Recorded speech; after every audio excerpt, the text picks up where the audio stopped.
Hoje é quarta, 6 de março, entra no ar neste momento mais um pré-jogo aqui no canal do TF. Hoje, às 21 horas e 30 minutos, a primeira parte do duelo contra o Bragantino valendo uma vaga na fase de grupos da Copa Libertadores da América. Botafogo joga em casa, com o estádio Newton Santos, com um público que terá no mínimo 30 mil botafoguenses. A expectativa é de pelo menos 33, 34 para todos nós acompanharmos juntos essa partida, que pode ser o primeiro passo para o nosso glorioso chegar novamente à fase de grupos da principal competição da América do Sul.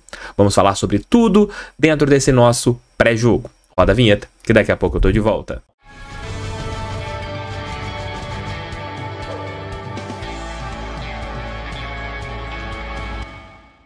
Se você quiser antecipar o seu fundo de garantia através da Ágil, é muito simples, muito rápido e muito ágil. Entre em contato com a empresa, vou deixar aqui embaixo no primeiro comentário e também na descrição os links ali para vocês buscarem o WhatsApp e tirarem todas as suas dúvidas. De repente você está precisando de uma grana, a Ágil pode te ajudar em relação a isso. Pega essa dica. Hoje, às 21 horas e 30 minutos, no estádio Newton Santos, Botafogo e Bragantino. Primeira partida no duelo de 2 jogos contra a equipe de Bragança Paulista. Daqui a pouco o Léo Dantas vai trazer todos os detalhes a respeito da equipe do Bragantino. Botafogo tem que startar bem nessa partida de 180 minutos, deixando claro para o torcedor que não existe mais aquele critério do gol fora de casa. Isso há algum tempo já não tem mais na Copa Libertadores da América. O que existe, claro, é aquela situação de saldo de gols para as partidas que o Botafogo terá. E a gente entra hoje em campo em um confronto contra um time da Série A do Campeonato Brasileiro.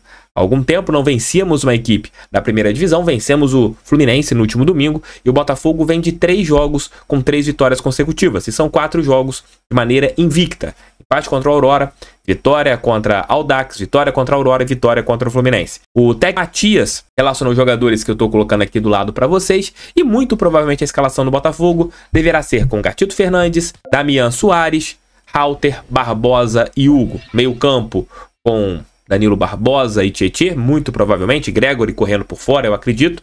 Nas beiradas, Júnior Santos e Savarino, Eduardo fazendo o papel de um meio armador e Tiquinho Soares como um centroavante. É um jogo muito difícil.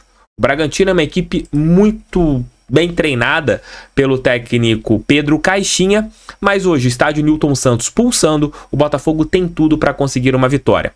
Tem que ter cuidados, o Botafogo não pode dar os mesmos moles que deu contra o Fluminense no último domingo, uma marcação frouxa no lançamento em profundidade, você tem que conseguir pressionar esta bola para evitar que a equipe de Bragança tenha chances, porque é um time qualificado e muito rápido, e o Botafogo tem que conseguir ser letal. Criou chances, tem que fazer gols. O Botafogo tem tido muitos gols criados, muitas chances criadas e tem perdido oportunidades. Contra o Aurora foi assim, o placar moral naquele jogo que aconteceu na segunda fase prévia da Libertadores era de 10-0, 11-0, não seria nada de outro mundo se o Botafogo tivesse aproveitado todas as chances que criou. O jogo não será fácil e o torcedor que for ao estádio Newton Santos tem que ter esta consciência. É uma partida em que a gente precisa ter cabeça no lugar. 1-0 tá ótimo, Botafogo leva a vantagem no empate para Bragança Paulista. 2-0, maravilhoso. Se empatar, vão jogar o segundo jogo fora de casa. Se não acontecer um resultado positivo, temos como virar também Bragança Paulista. É saber jogar um duelo de mata-mata.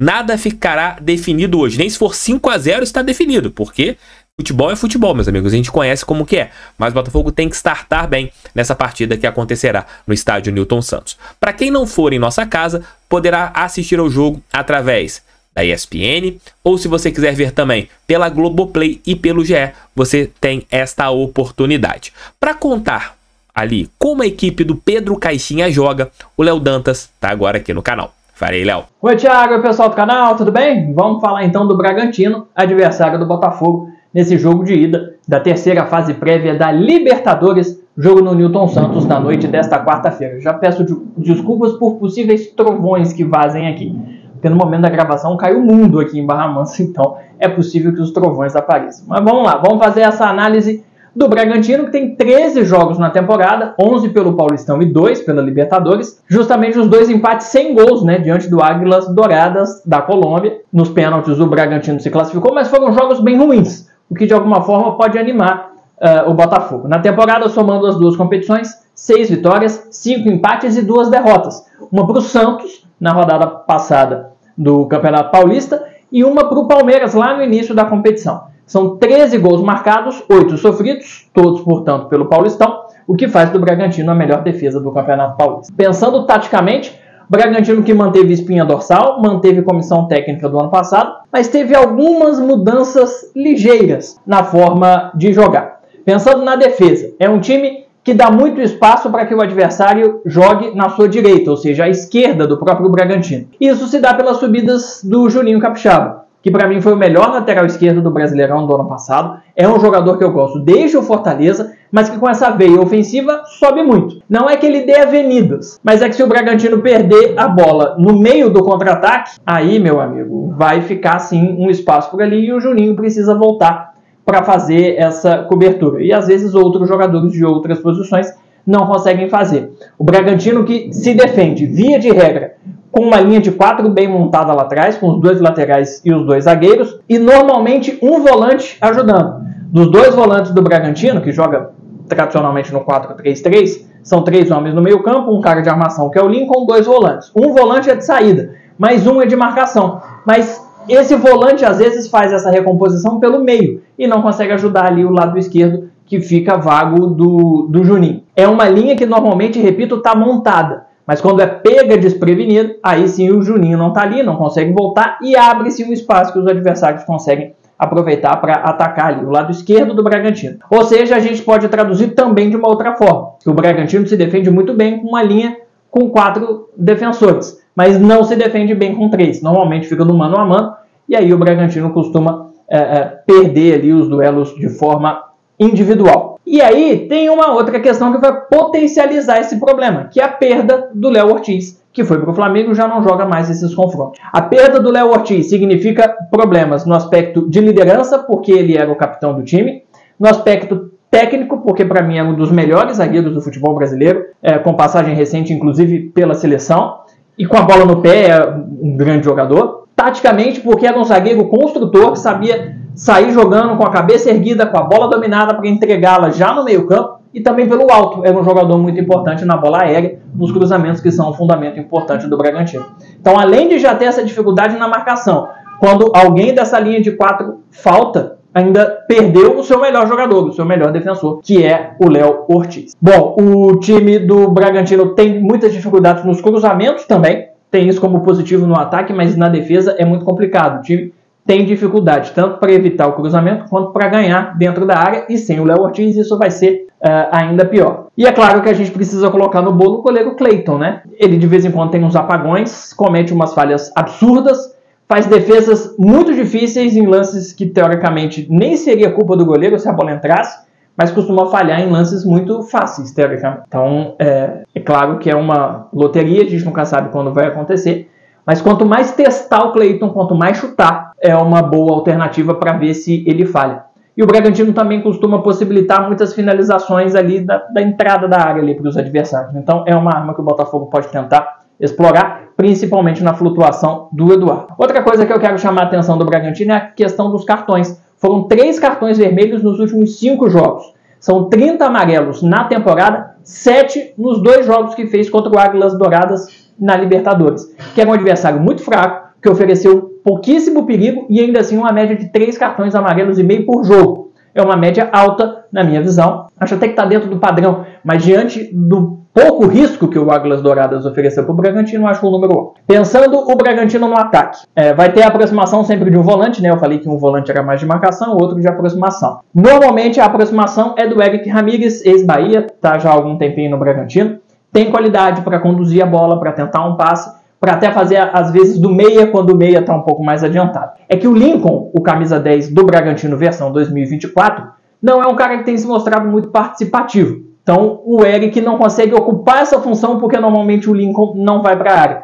Mas ele consegue fazer a função da armação quando o Lincoln está um pouco mais apagado no jogo. Então é um cara para ficar esperto se ele jogar, porque a escalação do meio campo do Bragantino muda muito. O Bragantino que tem como 9 o Sacha, o Eduardo Sacha. É um jogador que eu gosto muito, mas ele não faz tanto referência, ele é um jogador de mais movimentação. Essa movimentação pode até fazer em alguns momentos a perda da referência, mas possibilita a infiltração dos meias. E aí qualquer jogador ali, Raul, próprio Eric Ramírez, o Lincoln, se tiver num bom dia, conseguem fazer esse papel. Então é importante ficar ligado nessa movimentação do Sacha, dentro e fora da área. Sacha que às vezes é substituído pelo Borbas no segundo tempo, ou perde a função de 9 para o Borbas e cai um pouco mais pelo lado. O Borbas é um centroavante que dá referência e que potencializa a bola alta, que já é um fundamento muito bom do Bragantino. Tanto a bola parada nos cruzamentos do Cândido, do Juninho, do Elinho, quanto nos cruzamentos com a bola rolando. O Bragantino usa muito essa bola aérea. E com o Borbas em campo, isso é ainda mais usado. Então, se ele entrar, tem que ficar de olho nele. O Bragantino que ataca mais pelo lado direito, em função do Elinho. O Vitinho tem sido um pouco menos participativo, então isso faz com que o time ataque menos pelas pontas, usando corredores no contra-ataque, como foi no ano passado. Essa eu acho que é a grande diferença do Bragantino, 24 para o 23. Mas o Elinho pelo lado direito está tentando compensar essa ausência aí do Vitinho, sendo um jogador ainda mais completo, não só para essa jogada vertical, para o contra-ataque, mas tentando a tabela com quem aparece por ali, com os meias, com o Sacha quando ele sai da área, mas sem perder ainda assim a sua principal característica, que é o corte para dentro, para finalização de média e longa distância. Elinho é um jogador muito importante. Falei do Juninho Capixaba, que dava espaços lá atrás porque subia muito pelo lado esquerdo. Ele aparece muitas vezes no campo ofensivo como um meia ou como um ponta pela esquerda. É estranho, né? Porque teoricamente ele preenche mais o lado esquerdo, né? O Pedro Caixinha, técnico do Bragantino. Mas ainda assim o Bragantino ataca mais pelo lado direito. É um mistério que eu não consegui entender muito bem como acontece. Acho que tem a ver justamente com esse momento não tão bom do Vitinho e do Elinho se destacando um pouco mais pelo lado direito. Bom, nada disso funcionou para o Bragantino. Tá no desespero, reta final do jogo, o resultado não veio. Bola longa, lançamento, e aí sim os pontas e os atacantes que se virem na tentativa de jogada em velocidade para a saída do contra-ataque, que era mais comum no ano passado e esse ano acabou virando um plano B em casos de desespero e de jogos em que o resultado não está vindo. Poucas vezes o Bragantino foi incomodado no ano. Os times pequenos do Paulistão, o Águilas Douradas, deram um pouco de trabalho para o Bragantino. O maior trabalho foi nos jogos contra os grandes. Vamos ver então como vai ser o comportamento do Bragantino saindo um pouco mais da zona de conforto. Um time que certamente vai agredir mais porque está jogando em casa, numa competição eliminatória em que qualquer erro é perigoso. Bom jogo! Muito obrigado, Léo, por sua participação, sempre trazendo os detalhes dos adversários do Botafogo. Você vai deixar seu like, vai se inscrever no canal. Lembrando que hoje às 23 horas e 30 minutos estarei aqui no canal do TF, lá do estádio Newton Santos, com a nossa live pós-jogo, com as participações dos amigos aqui da nossa equipe. Para contar um fato histórico, chamo o Leozão, Memória Alvinegra. Valeu, Leozão! Fala pessoal, tudo bem com vocês? Chegando para mais uma participação aqui no canal do TF, agora para falar com vocês sobre os 2 últimos jogos que faltam para a gente, se Deus quiser, garantir a vaga na fase de grupos da Libertadores. E o adversário da vez é o Red Bull Bragantino, o torcedor mais antigo e o mais novo, que pesquisa jogos do Glorioso, que procura vídeos de anos atrás, já deve saber ou ter uma ideia de qual é o maior confronto da história entre as duas equipes. E eu vou falar com vocês sobre esse jogo em especial. Foi na Copa Conmebol de 1993 e que comecem as coincidências, torcedor.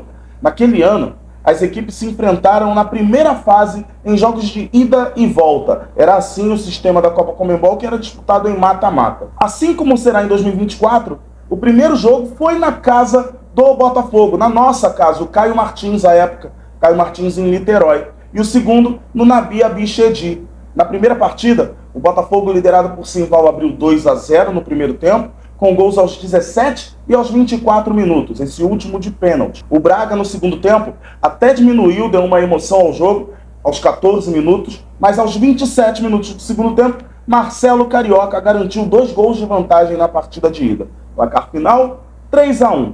Alguém ligado aqui esteve nesse jogo? Em números do confronto até aqui, vantagem do Botafogo em 23 jogos. São 9 vitórias e 7 empates, além de 7 derrotas. Já jogamos contra o Bragantino em quase todos os campeonatos. Brasileirão, Série B, Conmebol, Copa Sul-Americana hoje, né? E Copa do Brasil, mas pela Copa Libertadores da América será a primeira vez. Que a vitória seja nossa outra vez. Que se repita o resultado de 1993. Grande abraço pra vocês. Valeu, fui. Não tinha como fugir dessa, né, Leozão?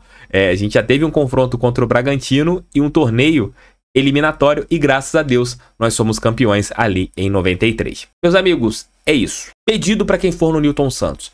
Vamos apoiar do primeiro ao último minuto. Acho que é um jogo pra gente apoiar. Se quiser vaiar, vai depois da partida se as coisas não acontecerem. Mas é um jogo pro Newton Santos virar um caldeirão e o Botafogo conseguir esta classificação. Beijos. Tchau, tchau. Fui, fiquei com Deus. Às 23 horas e 30 minutos estarei de volta ou a qualquer momento, caso aconteça alguma informação relevante sobre o nosso Botafogo. Valeu e fui. Tamo juntos.